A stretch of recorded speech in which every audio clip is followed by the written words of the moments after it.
दोस्तों आज हम समझेंगे 6 से भाज्य संख्या। 6 से भाज्य संख्या, 6 से कौन कौन सी संख्या भाज्य है। भाज्य का मतलब जो 2 से 6 से पूरी तरीके से डिवाइड हो जाए वो संख्या 6 से भाज्य है। कैसे चेक करेंगे? शॉर्ट ट्रिक से।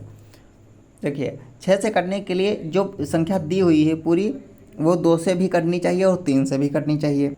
6 से संख्या डिवाइड होने के लिए शर्त यही है कि वो संख्या 2 से भी डिवाइड होनी चाहिए और 3 से भी डिवाइड होनी चाहिए। अभी 2 से डिवाइड 3 से डिवाइड हम पीछे बता चुके हैं, कैसे चेक करते हैं 2 से डिवाइड और 3 से डिवाइड। यहाँ पे हम बताते हैं आपको। देखिए ये संख्या दो से डिवाइड वही संख्या होगी जो सम संख्या हो। सम ये संख्या सम है क्योंकि यहाँ पे 2 लिखा हुआ है। अब 3 से चेक करने के लिए हमने पिछले वीडियो में बता दिया, अगर आपने नहीं देखा तो उसको देख लीजिए, वहाँ पे आपको पता चल जाएगा।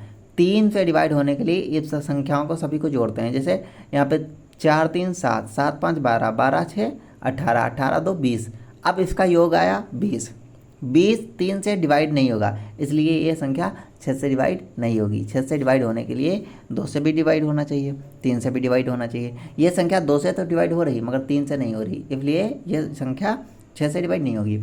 इसको चेक करते हैं। यह संख्या 2 से तो डिवाइड हो रही है, 2 से तो डिवाइड हो रही है। अब 3 से चेक करते हैं। 3 से 4 3 7, 7 5 12, 12 6 18। ये 3 से भी हो रही और 2 से भी हो रही, इसलिए ये संख्या 6 से भी डिवाइड हो जाएगी। इसलिए ये संख्या 6 से भी डिवाइड हो जाएगी। इस संख्या को चेक करते हैं हम। यह संख्या 2 से डिवाइड नहीं होती। जब 2 से ही नहीं डिवाइड होगी तो 6 से कहाँ से डिवाइड होगी? 6 से डिवाइड होने की शर्त यह है कि 3 से भी संख्या डिवाइड हो, 2 से भी हो। यह संख्या 2 से ही नहीं डिवाइड हो रही क्योंकि यहाँ पे 9 है और ये हो गई विषम। विषम 2 से डिवाइड नहीं होती, इसलिए संख्या 2 से डिवाइड 6 से डिवाइड नहीं होगी। इसको चेक करते हैं हम। ये संख्या देखेंगे 2 से डिवाइड होती है, तो 2 से तो होती है, यहाँ पे 2 लिखा हुआ है, इसलिए सम है, 2 से डिवाइड हो जाएगी। अब 3 से चेक करते हैं।